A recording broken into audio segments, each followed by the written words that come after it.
الحمدللہ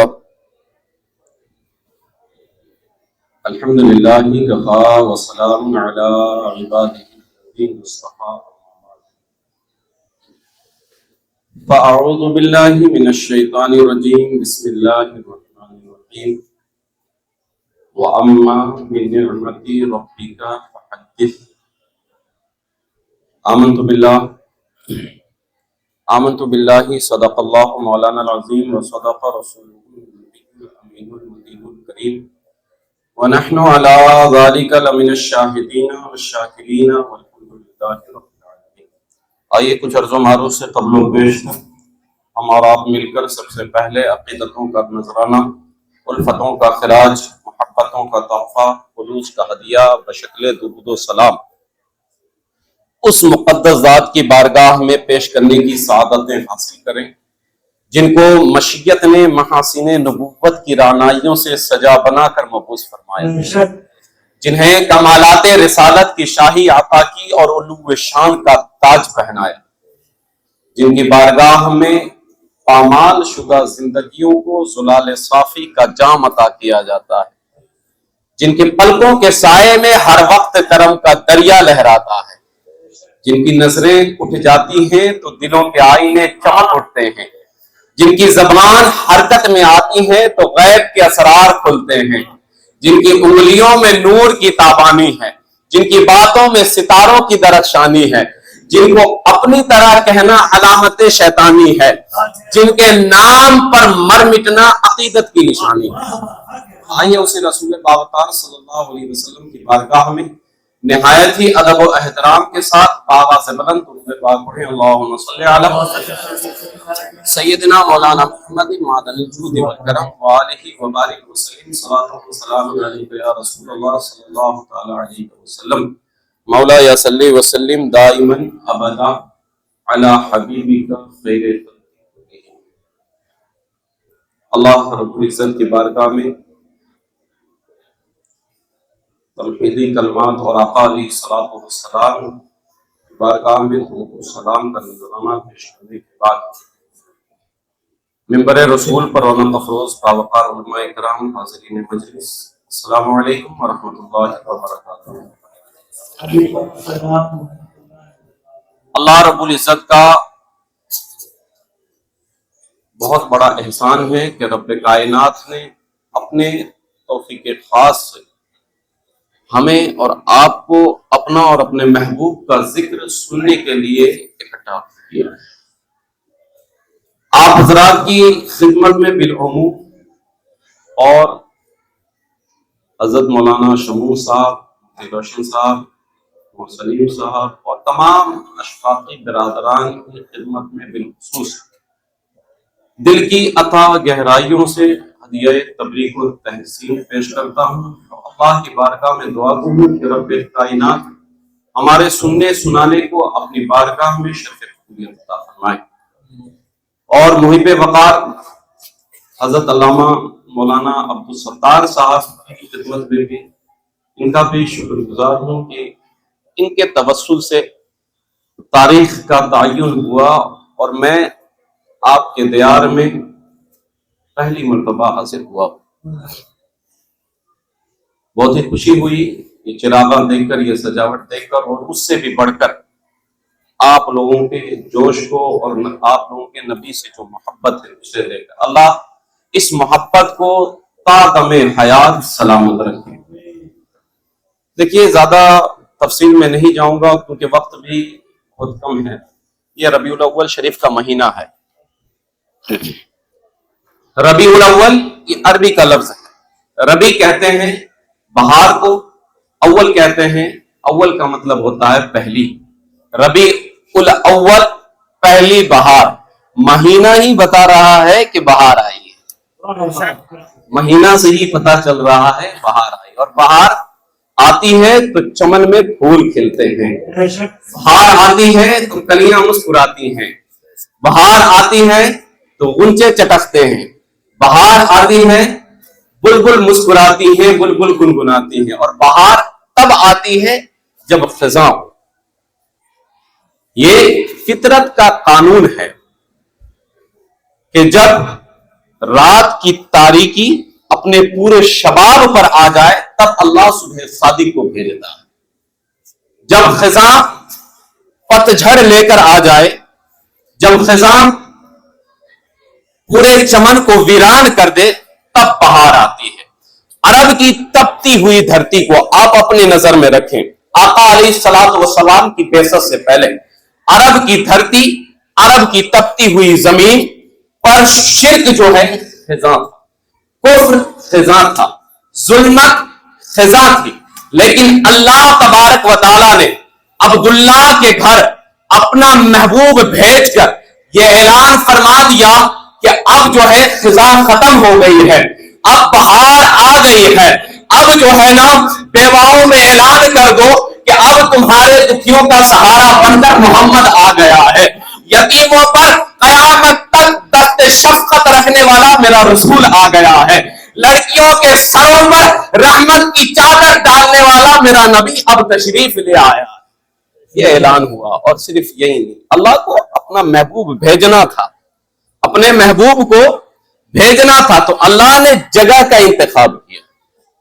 اللہ نے اپنے محبوب کو بھیجنے کے لیے گلی کا انتخاب نہیں کیا، بازار کا انتخاب نہیں کیا، چوراہے کا انتخاب نہیں کیا، بلکہ پروردگار عالم نے ساری دھرتی میں سے عرب کو چنا، عرب میں سے جو حجاز کو چنا، پھر حجاز سے اللہ نے مکہ کو چنا، پھر مکہ کے قریب اللہ تبارک و تعالی نے خانہ کعبہ کے بالکل متصل میں اللہ تبارک و تعالی نے بیت اللہ کے قریب عبداللہ کے گھر کو چن کر اپنا محبوب بھیج دیا. اور پھر یہی نہیں کہ صرف جگہ کا انتخاب کیا، بلکہ میرے مصطفیٰ جس سے آنا تھا، میرے مصطفیٰ کو جن سے آنا تھا، اللہ نے ان کا بھی انتخاب کیا. اللہ نے ساری مخلوق میں انسانوں کو چنا، پھر انسانوں میں اللہ نے انبیاء کو چنا، پھر انبیاء میں اللہ نے حضرت ابراہیم کو چنا، ابراہیم کے دو بیٹوں میں حضرت اسماعیل کو چنا، اسماعیل میں سے پھر اللہ نے بنو کنانہ کو چنا، بنو کنانہ سے بنو عدنان کو چنا، بنو عدنان سے بنو ہاشم کو چنا، بنو ہاشم سے بنو قریش کو چنا، بنو قریش سے عبد المطلب کو چنا، پھر عبد المطلب کے 10 بیٹوں سے عبداللہ کو چنا، اور عبداللہ کے آنگن میں اپنا محبوب بھیج کر کائنات والوں میں اعلان فرما دیا کہ اے میرے بندو، میں نے اپنا محبوب بھیج دیا ہے، اب اگر غلام ہو تو مصطفیٰ کے دروازے پہ چلے آؤ، غلام ہو تو مصطفیٰ کے دروازے پہ چلے آؤ. پھر ہوا کیا؟ ابو بکر بنو تمیم کو چھوڑ کر مصطفیٰ کے دروازے پر، عمر بنو عدی کو چھوڑ کر مصطفیٰ کے دروازے پر، عثمان بنو امیہ کو چھوڑ کر مصطفیٰ کے دروازے پر، علی بنو قریش کو چھوڑ کر مصطفیٰ کے دروازے پر، بلال حبشی حبشہ کو چھوڑ کر مصطفیٰ کے دروازے پر، سہیب رومی روم کو چھوڑ کر مصطفیٰ کے دروازے پر، سلمان فارسی فارس کو چھوڑ کر مصطفیٰ کے دروازے پر، ابو ہریرہ یمن کو چھوڑ کر مصطفیٰ کے دروازے پر. اب مجھے کہنے کی اجازت ہو کہ ساری کائنات تو ایک طرف، جبریل و ابی سدرہ کو چھوڑ کر مصطفیٰ کے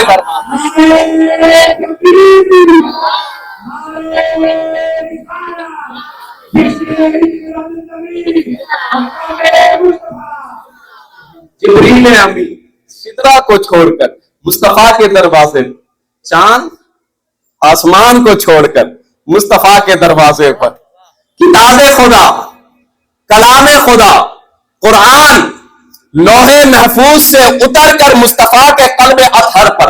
اور تم مانو یا نہ مانو، کائنات مانے یا نہ مانے، علماء ہو تو، اصفیاء ہو تو، اولیاء ہو تو، اتقیاء ہو تو، ولی ہو تو، غوث ہو تو، قطب ہو تو، خواجہ ہو تو، ولی کوئی ہو، ساری کائنات جنت کے دروازے پر، اور جنت خود مصطفیٰ کے دروازے پر. مولانا حسن نے فرمایا تھا نا، عجب رنگ پر ہے بہار مدینہ کہ سب جنتیں ہیں نثارے. ساری کائنات مصطفیٰ کے دروازے پر. بہت ہی تیزی کے ساتھ اللہ تبارک و تعالیٰ نے اپنے محبوب حضرت عبداللہ کے آنگن سیدہ آمنہ کے گود میں بھیجے. اللہ کے حبیب پیارے مصطفیٰ صلی اللہ علیہ وسلم تشریف لائے. حضرت آمنہ فرماتی ہیں کہ میری آنکھوں نے آج تک مصطفیٰ سے زیادہ حسین دیکھا ہی نہیں. حضرت آمنہ اپنے طور پر بیان فرما رہی تھی. حضور کے دادا جان حضرت عبد المطلب تشریف لے آئے. آمنہ کیا کہتی ہو؟ ابا میں نے آج تک اپنے بیٹے سے زیادہ خوبصورت نہیں دیکھی. حضرت عبد المطلب فرماتے ہیں آمنہ تم نے دیکھا ہی کیا ہے؟ تھوڑی سی جگہ، تھوڑے سے علاقے، کچھ لوگوں کو تم نے دیکھا. مجھ سے پوچھو، میں تجارت کے سلسلے میں کبھی شام جاتا ہوں، میں تجارت کے لیے کبھی یمن کا سفر کرتا ہوں. مکہ میں ہزاروں لوگوں کا آنا جانا رہتا ہے، ہزاروں لوگوں کے پاس میرا اٹھنا بیٹھنا ہے. تم کیا کہتی ہو کہ میں نے مصطفیٰ سے زیادہ حسین نہیں دیکھا؟ ارے میں نے آج تک مصطفیٰ سے زیادہ حسن کا بہتر نہیں دیکھا ہے. ابھی یہ باتیں ہو رہی ہیں نا، روایتوں میں آیا ہے حضرت جبریل امین فرماتے ہیں کہ تم یہ کیا باتیں کر رہے ہو، تم دنیا والے یہ باتیں کیا کرتے ہو، تم نے دیکھا کیا ہے؟ کچھ علاقے، کچھ لوگوں کو دیکھا. مجھ سے پوچھو میں کب سے ہوں اور کب سے دیکھے آ رہا ہوں. سنو سنو، میں کب سے ہوں. آدم کو عرفات کے میدان میں نے روتے ہوئے دیکھا ہے. ابراہیم کو نارے نمرود میں کودتے ہوئے میں نے دیکھا ہے. اسماعیل کو چھری کے نیچے لیٹے ہوئے میں نے دیکھا ہے. موسیٰ کو کوہ طور پر رب سے باتیں کرتے میں نے دیکھا ہے. عیسیٰ کو میں نے آسمانوں میں پرواز کرتے میں نے دیکھا ہے. ارے میں نے تو اسے بھی دیکھا ہے وَقَطَّعْنَا أَيْدِيَهُنَّ، جن کے حسن کو دیکھ کر عورتوں نے اپنی انگلیاں کاٹ لی. حضرت جبریل فرماتے ہیں آفاق حدیدہ ہم مہر بتا ورزیدہ ہم بسیار خوب عدیدہ ہم، لیکن تو چیزیں دی گلی. حضرت جبریل فرماتے ہیں قلبت مشارق الارض ومغاربها لم اجد محمد مثله ولا بعد قبله ولا بعده. ارے تم کیا کہتے ہو؟ اگر آپ کو سمجھ میں نہیں آیا نا تو میں جبریل کی زبان کو بریلی کی زبان میں ٹرانسلیٹ کر کے بتا دوں.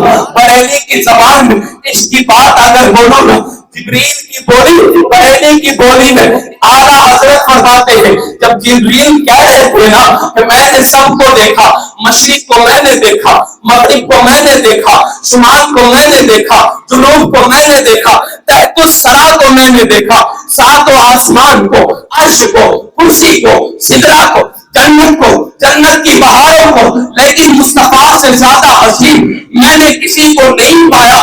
اعلیٰ حضرت فرماتے ہیں یہی بولے سدرہ والے چمنے جہاں کے تھالے سبھی میں نے چھانے ڈالے، تیرے پائے کا نہ پایا، تجھے یک نے یک بنایا، تجھے ہم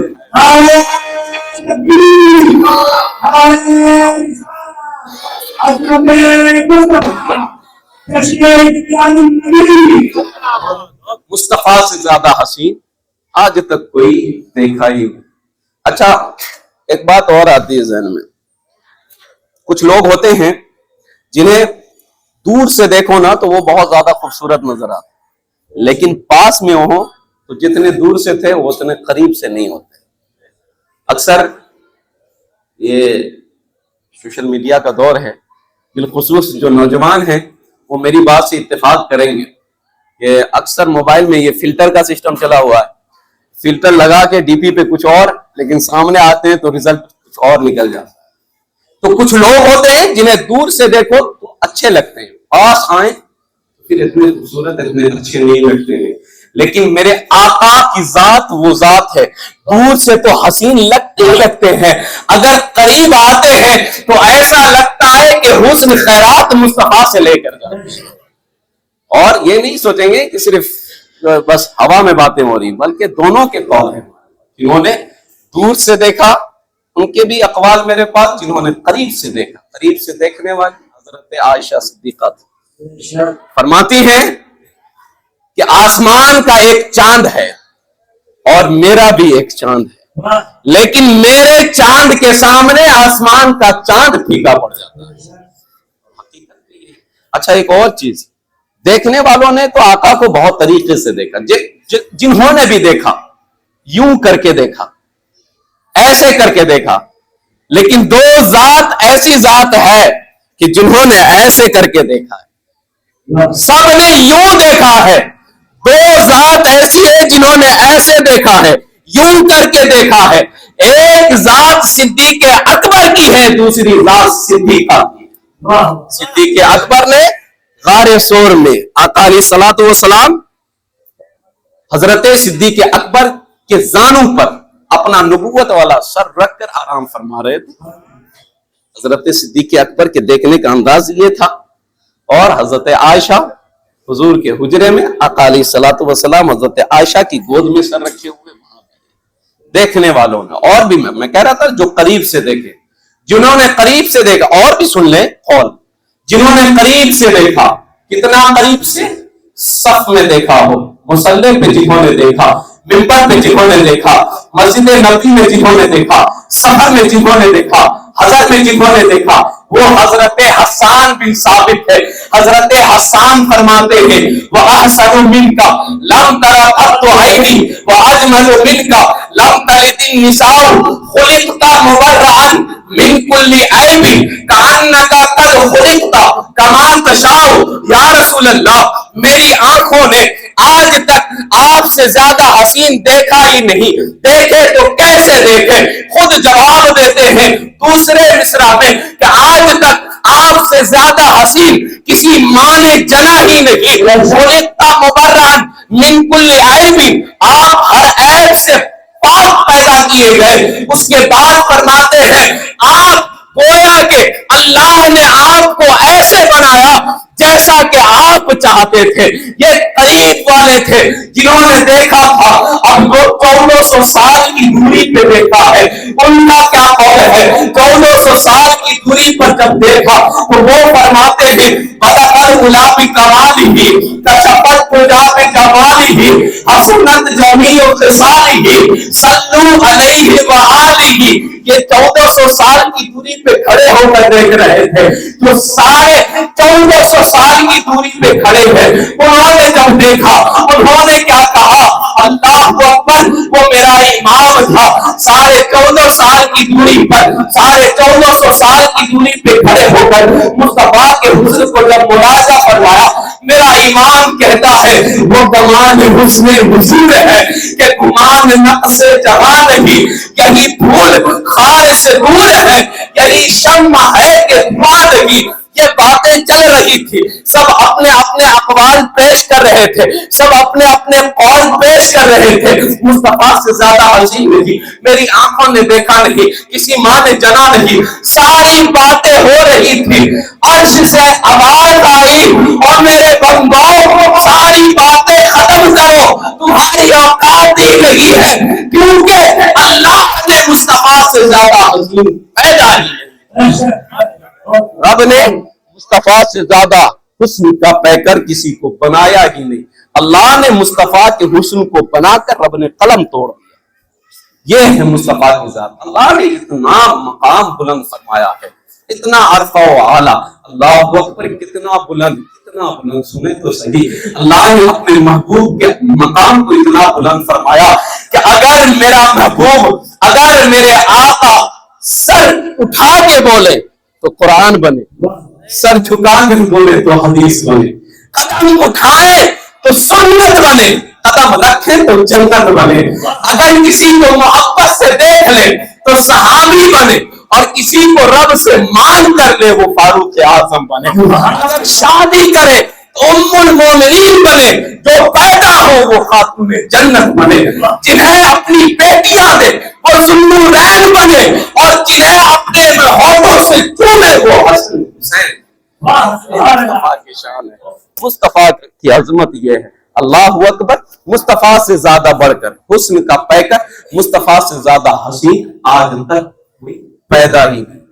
اللہ نے آج تک کسی کو بنایا ہی نہیں ہے، وہ اللہ کی۔ اچھا ایک چیز بتایا گیا، جہاں کے سارے کمالات مصطفیٰ کے اندر، جہاں کے سارے دنیا کائنات سارے کمالات مصطفیٰ کے اندر، مصطفیٰ کے اندر سارے کمالات۔ ایک چیز ہے، آپ غور کریں، سارے کمالات مصطفیٰ میں، اور دوسری بات آتی ہے سارے کمالات مصطفیٰ سے، دو بات، ایک میں اور ایک سے، سارے جہاں کے سارے کمالات مصطفیٰ میں اور جہاں کے سارے کمالات مصطفیٰ سے ہیں۔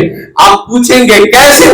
تو سنتے چلیں، آپ کو پیاسا نہیں چھوڑوں گا۔ جہاں کے سارے کمالات مصطفیٰ میں ہیں، آدم کی انابیت مصطفیٰ میں ہے، ابراہیم کا خلق مصطفیٰ میں ہے، اسماعیل کا ایثار مصطفیٰ میں ہے، موسیٰ کا جلال مصطفیٰ میں ہے، عیسیٰ کا جمال مصطفیٰ میں ہے، سلیمان کی بادشاہت مصطفیٰ میں ہے، دانیال کی حکمت مصطفیٰ میں ہے۔ اب جن کے کمالات مصطفیٰ سے ہیں، ابو بکر کی صداقت مصطفیٰ سے ہے، عمر کی عدالت مصطفیٰ سے ہے، عثمان کی سخاوت مصطفیٰ سے ہے، علی کی شجاعت مصطفیٰ سے ہے، اللہ اکبر، معاویہ کی سیاست مصطفیٰ سے ہے، امام اعظم کی، ابو حنیفہ کی فقاہت مصطفیٰ سے ہے۔ تو ہے سارے کمالات مصطفیٰ میں ہے، سارے کمالات مصطفیٰ سے ہیں۔ جن کے کمالات مصطفیٰ میں ہیں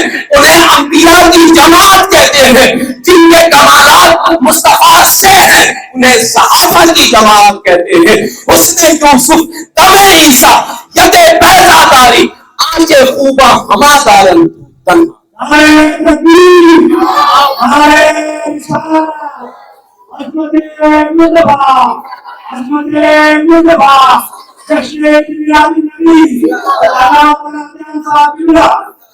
میرے آقا تشریف لائے 12 ربیع صبح صادق کے وقت نبی تشریف لائے، آئے تو ہوا کیا؟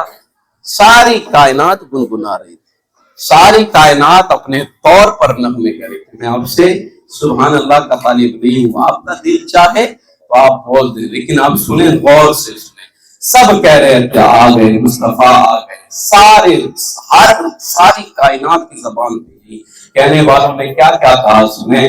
الف نے کہا اللہ کا محبوب آ گیا ہے، با نے کہا بے سہاروں کا سہارا آ گیا ہے، تا نے کہا تاجدار کائنات آ گیا ہے، سا نے کہا صاحب سما آ گیا ہے، جیم نے کہا جہالت کا دور کرنے والا آ گیا، ہا نے کہا حبیب خدا آ گیا، خا نے کہا خیر الورا آ گیا، دال نے کہا دکھیوں کا سہارا آ گیا، زال نے کہا اللہ اکبر، دال نے کہا دکھیوں کا سہارا آ گیا، زال نے کہا ذخیرہ کائنات آ گیا، را نے کہا رحمت للعالمین آ گیا، زا نے کہا زمین و آسمان کا محور پیکر آ گیا، سین نے کہا سرور کونین آ گیا، شین نے کہا شاہد و جہاں آ گیا، سعد نے کہا صادق و امین آ گیا، دعال نے کہا ضامین جنت آ گیا، تا نے کہا طٰہٰ کی سیرت والا آ گیا، ضا نے کہا ظلمتوں کو دور کرنے والا آ گیا، عین نے کہا عبادت کا ڈھنگ سکھانے والا آ گیا، غین نے کہا غلاموں کو آزادی دلانے والا آ گیا، فا نے کہا فخر تو جہاں آ گیا، آف نے کہا قاسم نعمت آ گیا، کاف نے کہا کائنات کا حسن آ گیا، لام نے کہا لطف و عنایت کا پیکر آ گیا، میم نے کہا مزمل و مدثر کی چادر والا آ گیا، نون نے کہا نورانی زلفوں والا آ گیا، واو نے کہا وجہ تخلیق کے کائنات آ گیا، آ نے کہا ہدایت کا راستہ بتانے والا آ گیا، یا نے کہا یثرب کو یعنی مدینہ منورہ کو قیامت تک کے لیے جنت کا مرکز بنانے والا آ گیا۔ مصطفیٰ آ گئے، مصطفیٰ آئے، سارے اپنے۔ میں پھر واپس پلٹ کے آؤں گا۔ حضرت سیدہ آمنہ فرماتی ہیں کہ میں نے مصطفیٰ سے زیادہ حسین آج تک کسی کو دیکھا ہی نہیں، مصطفیٰ سے زیادہ حسن کا پیکر میں نے آج تک نہیں دیکھا۔ عرب کا ماحول کیا آج یہ کیا ہے کہ سب سے بڑی چیز ہے کہ ہم پڑھتے نہیں ہیں، ہم اپنی اسلام کو ہم نے پڑھا نہیں، فراموش کر دیا ہے، بھلا دیا ہے۔ آج حضرت معاشرون صاحب چلا رہے ہیں اور اس کے کئی شاخیں بھی چل رہی ہیں، اور الحمدللہ کافی یہاں پہ میں اکثر جو ہے محمد الستار صاحب کے توسط سے ان کے موبائل کے ذریعے یہاں کے بچوں کی کارکردگی میں دیکھتا رہتا ہوں۔ الحمدللہ ساری کوالٹی یہاں پہ، ساری محنت، لیکن ہم کیا سوچتے ہیں کہ ہم چندہ دے دیے, رسید کٹوا دیے, پھر ہم فری ہو. نہیں, ہونا نہیں چاہیے. رسید اگر کٹوا دیتے ہیں, چندہ دے دیتے ہیں, تو آپ مجھے بتائیے کہ پھر بچہ کون دے گا؟ پڑھنے والا بچہ بھی تو ہونا چاہیے. اپنے بچوں کو تو بھی بھیجیں. بھائی رسید کٹوانے سے, پیسہ ہم جمع کرنے سے, یہ پتھروں کو تو ہم پڑھائیں گے نہیں, یہ بینچ ٹیبل کرسیوں کو تو ہم پڑھائیں گے نہیں.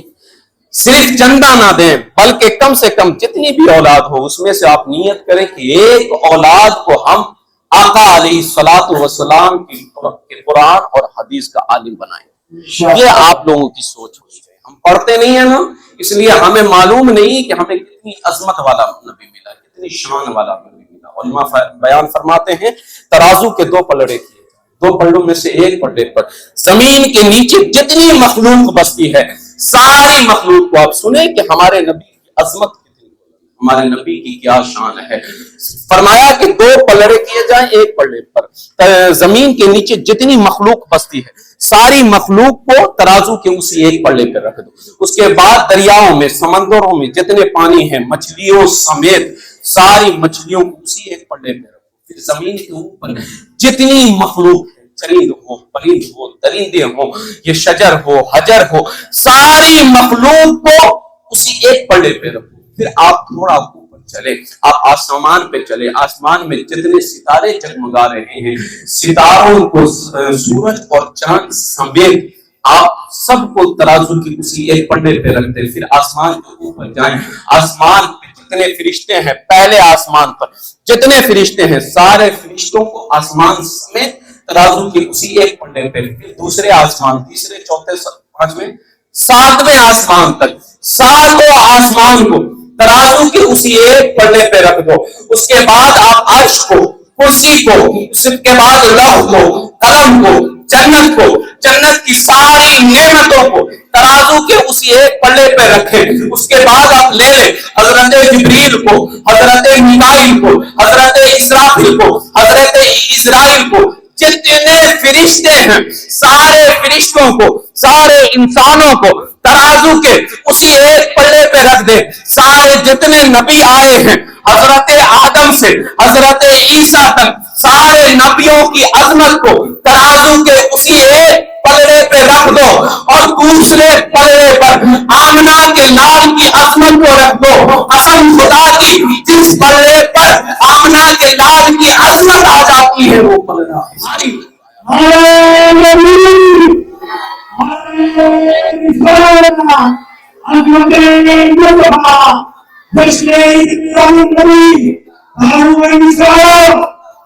ہم نے سمجھائی نہیں. وجہ کیا؟ ہم پڑھتے نہیں, ہم علماء کی صحبت سے دور ہیں, علماء کو دیکھتے ہیں تو بھاگ جاتے ہیں. ہم علماء سے دور ہیں, نہیں ہونا چاہیے. پھر آئیے آقا علیہ الصلوۃ والسلام کی ولادت ہوئی. عرب کا ایک ماحول تھا, عرب کا ماحول تھا کہ پاس سے جو ہے نا, جو دیہات علاقے سے وہ دائیاں آتی تھی اور عرب کے بچوں کو وہ لے کر چلی جاتی تھی, اور ان کی پرورش کر کے, ان کی خدمت کر کے, پھر دودھ وغیرہ پلاتی, ان کی خدمت کرتی. اس کے بعد پھر واپس 2 سال 2.5 سال کے بعد ان کے والد ان کے گھر پر چھوڑ دیتے, اور ان کے جن کے بچے ہوتے تھے وہ دائیوں کو انعامات دیا کرتے تھے جن سے ان کا گھر خرچہ چلا کرتا. تو مکہ شریف سے تقریباً 153 کلومیٹر کی دوری پر طائف ایک جگہ ہے. طائف سے تقریباً 15 کلومیٹر پر بنو سعد ایک قبیلہ ہے. بنو سعد قبیلہ کی ایک رہنے والی دائی جسے میاں حضرت حلیمہ سعدیہ کے نام سے, حضرت حلیمہ سعدیہ, آقا علیہ السلام, وہاں پہ وہ بات چلی قبیلے میں کہ بھائی مکہ میں لڑکے ہوئے, چلو ہم چلتے ہیں.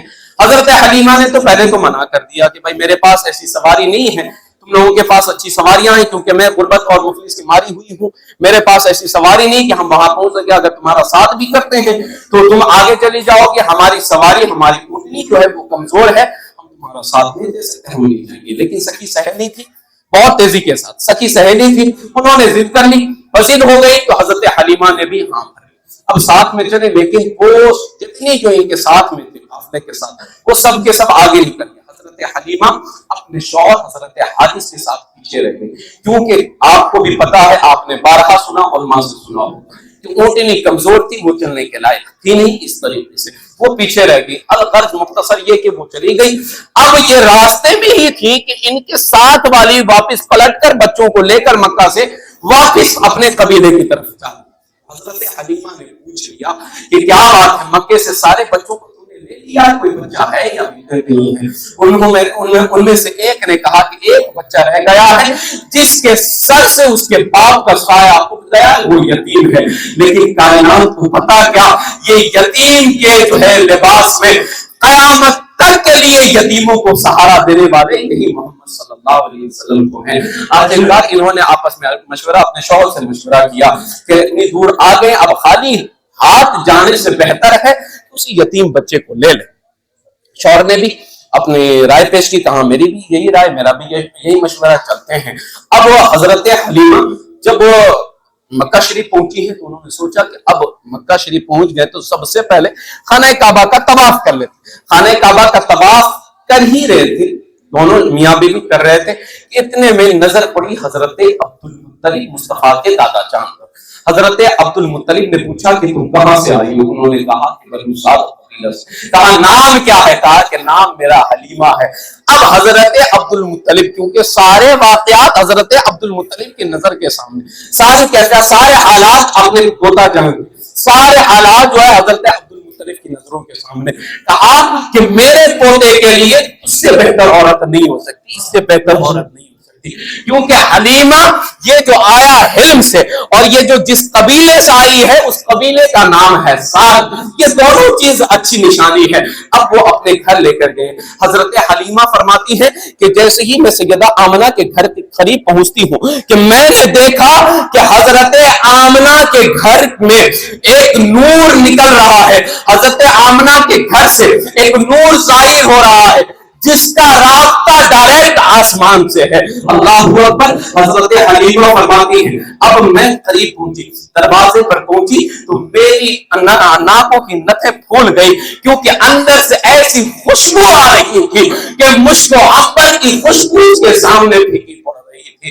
حضرت حلیمہ فرماتی ہے میں قریب گئی، حضرت آمنہ سے گفتگو ہوئی. حضرت آمنہ سے میں نے پوچھا کہ آپ کا شہزادہ کہاں ہے؟ حضرت آمنہ نے زبان سے کچھ نہیں کیا بلکہ صرف انگلی کا اشارہ کیا جہاں آقا علیہ الصلوۃ والسلام جس روم میں، جس کمرے میں نبی کون و مکان صلی اللہ علیہ وسلم آرام فرماتے ہیں، اس حجرے کی طرف حضرت آمنہ نے اشارہ کیا. حضرت حلیمہ فرماتی ہے کہ میں جیسی ہی اس روم کے دروازے پہ پہنچی ہوں، میں نے دیکھا کہ آقا علیہ الصلوۃ والسلام کا چہرہ مبارک دوسری طرف گھما ہوا ہے، دوسری طرف آقا پلٹے ہوئے ہیں، لیکن میرے قدموں کی آہٹ کو محسوس کر کر میرے مصطفیٰ نے اپنا چہرہ میری طرف کر دیا ہے.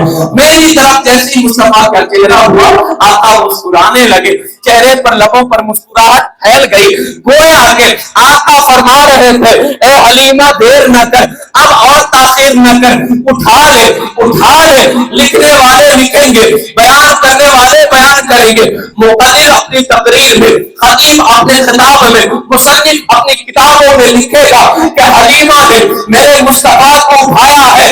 لیکن حلیمہ ایک تاریخ لکھی جائے گی جو فرشتے لکھیں گے، جنت کے درخت کے پتوں پر فرشتے لکھیں گے کہ حلیمہ نے میرے مصطفیٰ کو نہیں اٹھایا بلکہ قیامت تک کے لیے میرے مصطفیٰ نے حلیمہ.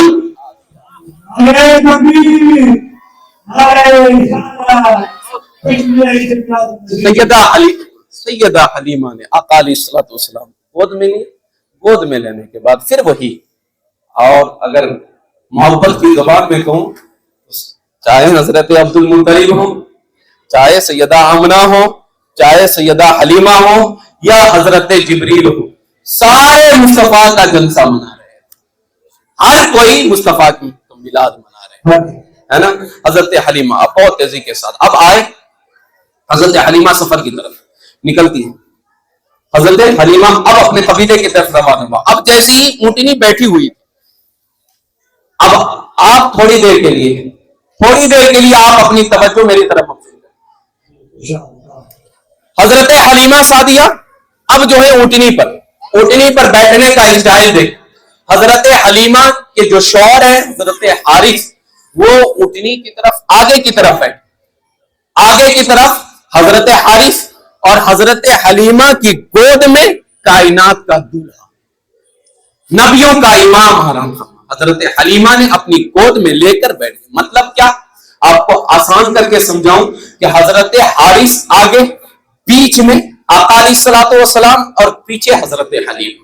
اب حضرت حارث اونٹنی کو اٹھانے لگے. اونٹنی کو اٹھاتے ہیں تو اونٹنی اب اٹھ نہیں رہی ہے. حضرت حارث فرماتے ہیں ہاں مجھے معلوم ہے تو کمزور ہے، تیری خوراک کے مطابق میں تجھے کھانا نہیں دیتا ہوں، میں تجھے کھانا نہیں کھلا پاتا ہوں، مجھے پتا ہے تمہیں جو ہے کمزوری کی وجہ سے اٹھ نہیں پا رہی ہے، لیکن اب اٹھ جا، بہت دیر ہو گئی ہے کیونکہ ہمیں اپنے گھر کو جانا ہے. اب جو ہے حضرت حارث کہہ رہے ہیں، لیکن پھر بھی یہ بات اثر نہیں کر رہی اونٹنی پر. اب جو ہے حضرت حارث کو غصہ آیا. حضرت حارث نے اونٹنی کو مارا ہے. ایک مرتبہ مارا، دوسری مرتبہ مارا، تیسری مرتبہ مارا تو گویا اونٹنی نے اپنے منہ کو، اپنے جو ہے منہ کو، اپنے سر کو آسمان کی طرف اٹھایا، بلند کیا، اور گویا کہ وہ رب سے التجا کر رہی تھی، دعا کر رہی تھی، اے پروردگار عالم میری زبان میں قوت گویائی عطا فرما دے، آج مجھے بولنے کی طاقت عطا فرما دے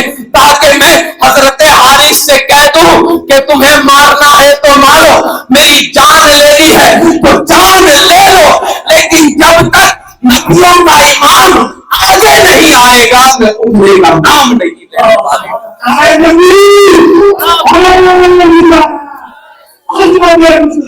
نبیوں کے ایمان کو پہلے آگے کرو تب میں اٹھوں گی. ابھی یہی واقعہ، ابھی یہی چیز چل رہی تھی نا. حضرت حارث اونٹنی سے زبردستی کر رہے تھے. حضرت عبد المطلب تشریف لے آئے. کہا کیا ہوا؟ کہا اونٹنی اٹھ نہیں رہی. کہا میں بتا دیتا ہوں طریقہ، مارنے کی ضرورت نہیں ہے، میرے پوتے کو آگے بٹھا دو، آگے کر دو، اونٹنی اٹھ جائے گی. ایسا ہی ہوا. حضرت حلیمہ نے آقا علیہ الصلوۃ والسلام کو اپنی گود میں لے کر آگے بیٹھی ہیں، پیچھے حضرت حارث. اب جو ہے جیسے ہی آقا آگے تشریف لائے ہیں، گویا کہ جو ہے مری ہوئی اونٹنی میں واپس جان آ گئی ہے. اب ایسی تیزی جیسے کہ اب اونٹنی نہیں چل رہی بلکہ اونٹنی کی شکل میں گھوڑا چل رہا ہے. اللہ اکبر. اب جو پہلے گھنٹوں پہلے جو ان کے ساتھ والی جو سفر کر چکی تھی ان کو جو ہے منٹوں میں ٹیک آف کر کے آگے نکل گئی. سارے لوگ پریشان، سارے جو ان کے رشتہ دار سے جو بھی ملنے والے ساتھیاں وغیرہ تھی، سہیلیاں تھی، آپس میں چمی کوئی ہے. یہ لگ رہا ہے حلیمہ جا رہی ہے. کہا نہیں، حلیمہ کے پاس اتنی اچھی سواری ہی نہیں، وہ تو ابھی بہت پیچھے ہوگی. کہا نہیں، مجھے لگتا تو ہے کسی نے پوچھ لیا ہے خاتون، تھوڑا جو ہے اپنے چہرے سے پردہ تو ہٹاؤ، مجھے بتاؤ تو تم ہو کون؟ کہا حلیمہ ہو. کہا ہاں حلیمہ ہوں. کہا کہ حلیمہ آج تجھے ایسی کون سی دولت ہاتھ لگ گئی ہے کہ مکہ جا کر تم نے سواری چینج کر لی؟ حضرت حلیمہ نے اپنے دوپٹے کو مصطفیٰ کے چہرے سے ہٹایا ہے. فرماتی ہے سواری نہیں بلکہ میں نے سوار بدل لیا ہے. سواری کا کمال نہیں ہے بلکہ ان کے اوپر جو بیٹھے ہیں سوار، ان کا کمال ہے. اب حضرت حلیمہ فرماتی ہے جیسے ہی میں اپنے قبیلے پہنچی ہوں، میں قبیلے جیسے پہنچی، میں جو ہے مصطفیٰ کریم صلی اللہ علیہ وسلم کو گود میں لے کر میں نے اپنا قدم زمین پر رکھا ہے. قدم رکھنے سے پہلے جہاں پر جس جگہ پر میں نے اپنا پیر رکھا وہ زمین بنجر تھی، لیکن مصطفیٰ کی برکت سے وہاں ہریالی ہاتھوں ہاتھ ہے. اس کے بعد حضرت حلیمہ فرماتی میں گھر میں گئی. گھر میں جانے کے بعد میں نے دیکھا ایسی دن گزر گئے، رات کا وقت ہوا، چاندنی رات تھی. اللہ اکبر، چاندنی رات تھی، چاند اپنے پورے شباب پہ تھا. میں آقا علیہ الصلوۃ والسلام کو پالنے میں رکھ کے میں نے آنگن میں لٹا دیا تاکہ وہاں آج بھی ہوتا ہے دیہات وغیرہ میں ہماری ماں بہنیں جو ہوتی ہیں وہ بچے کو تھوڑی دیر کے لیے باہر لٹا دیتی ہیں، کیونکہ جو ہے باہر کی ہوا اور فضا جو ہے یہ کولر اور پنکھا سے بہت زیادہ فائدہ مند ہوا کرتی ہے. حضرت حلیمہ فرماتی ہے میں نے آقا کو پالنے میں رکھ کر آنگن میں لٹا دیا. اس کے بعد میں اپنے کام میں لگی. میں روم میں گئی.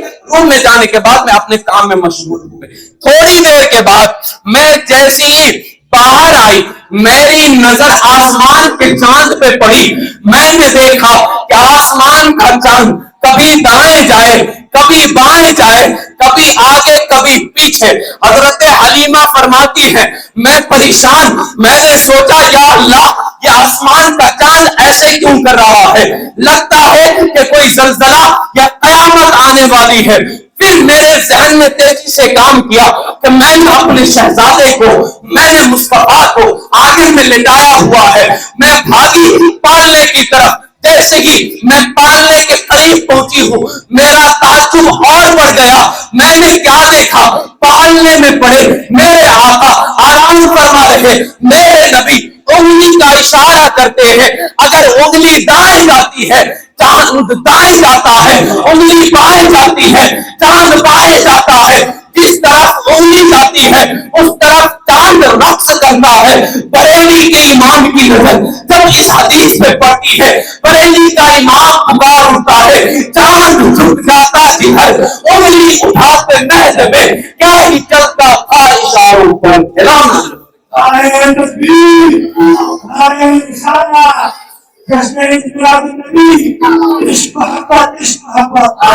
کیا یہ چلتا تھا اشاروں پر کھلونا نور کا۔ اب جو ہے رات بھی ایسی رات گزرتی رہی، ایک رات، دو رات، تین رات، کچھ راتوں کے بعد قبیلے کی کچھ عورتیں جو ہیں اکٹھا ہو کر آ گئی۔ آنے کے بعد حضرت حلیمہ سے فرماتے ہیں، حلیمہ آخر تجھے ایسی کون سی لاٹری لگی ہے، آخر کون سی دولت تجھے ہاتھ لگ گئی ہے کہ ہمارے پاس اتنا پیسہ ہے، اس کے باوجود رات کے وقت سونے سے پہلے ہم جو ہے چراغ کو بجھا دیا کرتے ہیں، لیکن تمہارے گھر میں پورا مسلسل چراغ چلتا ہی رہتا ہے۔ حضرت حلیمہ فرماتی ہیں، نہیں میں تو چراغ چلاتی ہی نہیں ہوں۔ کہا نہیں تو جھوٹ بول رہی ہے، کہا نہیں ایسی بات نہیں ہے۔ اب جو ہے حضرت حلیمہ نے کہا کہ نہیں میں چراغ نہیں جلاتی ہوں۔ تب عورتوں نے آپس میں جو ہے میٹنگ کی، آپس میں مشورہ کیا، حلیمہ ایسے تو نہیں بتاتی ہیں، ایسا کرتے ہیں کہ رات کے وقت اچانک حلیمہ کے گھر پہ دھبا بول دیں گے، اچانک اٹیک کریں گے۔ حضرت حلیمہ رات کا وقت تھا، جو ہے رات آدھی رات گزر گئی، کچھ عورتیں اکٹھا ہو کر دروازے پہ دستک دیں۔ حضرت حارث اندر سے آواز دیتے ہیں، کون؟ کہتے ہیں وہ عورتیں کہتی ہیں ہم حلیمہ کی سچی سے ہیں، ہم حلیمہ کی ساتھی ہیں۔ حضرت حارث حضرت حلیمہ سے کہتے ہیں، اے حلیمہ کیا تو نے کوئی غلطی کی، کوئی خطا ہوئی، کیا کوئی گناہ ہوا ہے کہ ساری عورتیں اکٹھا ہو کر جمع ہو کر اتنی رات میں کیا کر رہی ہیں؟ آخر کہا کہ پھر دروازہ تو کھولتے ہیں، پوچھتے تو صحیح کہ آخر ان سے ہوا کیا ہے، کس وجہ سے آنے کا مقصد کیا ہے۔ حضرت حلیمہ نے دروازہ کھولا ہے نا، اس کے بعد جو ہے عورتوں سے پوچھا، کہا کہ اے حلیمہ ہم نے دن میں پوچھا تھا، تو نے چھپا لیا تھا، لیکن میں نے ابھی بھی دیکھا، ہم لوگ دیکھ کر آ رہے ہیں کہ تیرے گھر سے ایسی روشنی آتی ہے کہ تیرے گھر کی روشنی دیوار کو چھن چھن کر ہمارے گھروں کو منور کر چکی ہے، ہمارے گھروں کو روشن کر چکی ہے۔ تو کہتی چراغ نہیں جلاتی؟ کہا کہ نہیں چراغ نہیں جلاتی ہوں۔ مختصر میں یہ کہ جہاں آقا علیہ الصلوۃ والسلام آرام فرماتے ہیں، حضرت حلیمہ نے اس روم کی طرف اشارہ کیا، ساری عورتیں اکٹھا ہو کر اس روم میں پہنچی ہے، کیا دیکھتی ہے کہ یہ چراغ کی روشنی نہیں بلکہ مصطفیٰ کے چہرے کی روشنی ہے جو پورے قبیلے کو روشن اور منور کیے ہوئی ہے۔ شاعر نے کہا تھا، ظلم دیکھی ہے نظروں نے نہ گھٹا دیکھی ہے، لٹ گیا جس نے محمد کی ادا دیکھی ہے۔ اللہ نے اتنا پسند ہو گیا، اتنا حسین۔ بس آخری بات، اللہ کے حبیب پیارے مصطفیٰ ابھی بنو سعد قبیلہ میں ہے، بنو سعد قبیلے میں دن کا وقت ہے، صبح کے وقت ایک عورت ہانپتے کھانپتے بھاگتے بھگاتے حضرت حلیمہ کے پاس آتی ہے، عرض کرتی ہے، اے بہن حلیمہ تمہیں معلوم ہے نا آج سے 12 سال پہلے میرے شوہر کا انتقال ہو گیا، میرے شوہر کا انتقال ہو گیا، میں بیوہ ہو چکی۔ کہا ہاں۔ کہا کہ جب میرے شوہر کا انتقال ہوا تھا نا، اس وقت میں اس کی امانت 4 مہینے کا بچہ اس کی امانت میں اپنے پیٹ میں پال رہی تھی، اس کے بعد اس کی ولادت ہوئی ہے۔ آج جو ہے اتنے سال ہو گئے، 12.5 سال کا میرا بیٹا ہوا۔ میں جو ہے نا میں یہی سوچتی تھی کہ میری بڑھاپے کا سہارا آخری یہی میرا بیٹا ہے، یہی میری لاٹھی بنے گا، یہی میرا سہارا بنے گا۔ لیکن 6 مہینے سے نہ جانے اسے کون سی بیماری لاحق ہوئی ہے کہ اب وہ جو ہے اس میں سدھار ہی نہیں ہو رہی۔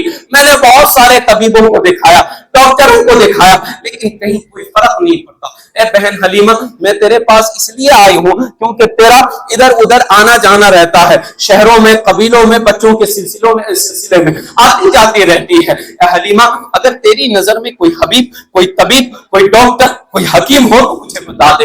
حضرت حلیمہ فرماتی ہے ڈاکٹر کا پتہ تجھے بعد میں دوں گی، حکیم کا پتہ تجھے بعد میں دوں گی، میں ایک پانی دے رہی ہوں، پیالے میں پانی دے رہی ہوں، کسی طریقے سے بھی جو ہے اس پانی کو کسی طریقے سے 2-4 گھونٹ ہی صحیح، زبردستی ہی صحیح اپنے بیٹے کے حلق سے نیچے اتار دے۔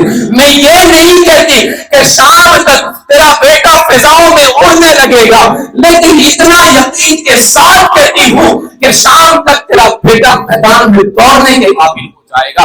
اب وہ خاتون کہتی ہے حلیمہ بہن اب جلدی نہ کر، جلدی کر، کہیں ایسا نہ ہو میرے پہنچنے سے پہلے میرے بیٹے کا انتقال ہو جائے۔ حضرت حلیمہ لکڑی کا پیالہ لے کر جہاں مصطفیٰ آرام فرما تھے اس روم میں جاتی ہیں، جانے کے بعد آقا علیہ الصلوۃ والسلام کے پائے اقدس کو اس پانی سے دھوتی ہے، دھونے کے بعد وہ پانی اس پیالے میں جمع کرتی ہے، جمع کرنے کے بعد وہ عورت کو پیش کرتی ہے، کہا جلدی کر وہاں جا۔ اس کے بعد تھوڑی دیر گزری تھی، تھوڑی دیر کے بعد ہی وہی عورت واپس ہانپتے کانپتے آتی ہے، بہن حلیمہ آخر تو نے اس پانی میں کون سا جادو کیا تھا، آخر کون سا ٹوٹکا کیا تھا، کون سا ٹونا کیا تھا، کہا ہوا کیا ہے، کہا تو نے کہا تھا شام تک میرا بیٹا دوڑے گا، نہیں نہیں ابھی میرے پیچھے پیچھے دوڑتے ہوئے تیرا شکریہ ادا کرنے کے لیے آ رہا ہے۔ حضرت حلیمہ فرماتی ہے نہ نہ میں نے کوئی جادو نہیں کیا، میں نے کوئی ٹوٹکا نہیں کیا ہے، میں نے کوئی دوا، کوئی حکمت، کوئی جڑی بوٹی نہیں ملائی، کہا کہ اس میں ایسا تھا کیا؟ تب حضرت حلیمہ فرماتی ہے کہ میں جو شہزادہ مکہ سے لے کر آئی ہوں میں نے اس کے پیر کا دھول اس نے ڈال دیا ہے، یہ اور کچھ نہیں پاؤں کے دھول کی برکت ہے کہ تیرے بیٹے کو شفا مل گئی ہے۔ بریلی کے امام کی نظر پہنچتی ہے، بریلی کے امام نے فرمایا جن کے تلووں کا دھول ہے آب حیات ہے وہ جانے مسیحا ہمارا ہے، وہ جانے مسیحا ہمارا نبی۔ یہ عید ملائی کہ آپ لوگوں نے یہ جو ہے چراغا کیا، یہ جھنڈے لہرائے، لیکن بس لاسٹ بات، آخری بات کہ آپ یہاں آئے ہیں تو میسج لے کر، یہ آقا علیہ الصلوۃ والسلام کی ولادت ہوئی، چراغا جلوس بھی نکالے گئے، جھنڈے بھی پوری کائنات میں، پوری دنیا میں، اور میں کہوں اگر کوئی مبالغہ نہیں ہوگا میری باتوں سے علماء اتفاق کریں گے کہ صرف زمین والے نہیں بلکہ آسمان والے معصوم فرشتے بھی مصطفیٰ کی ولادت منا رہے ہیں، ساری جگہ جو ہے جھنڈا نکالا گیا۔ لیکن مجھے بتائیں کیا آقا کی بعثت کا مقصد صرف جھنڈا نکالنا، کیا صرف جلوس نکالنا، صرف چراغاں کرنا؟ نہیں۔ اب آقا علیہ الصلوۃ والسلام سے پوچھیں نا کہ یا رسول اللہ آپ تشریف کس لیے لائے، آپ کے آنے کا مقصد کیا ہے؟ اللہ کے حبیب فرماتے ہیں بعثت معلما، مجھے معلم بنا کر بھیجا گیا ہے۔ اصل مقصد کیا ہے؟ علم پھیلانا، علم سکھانا۔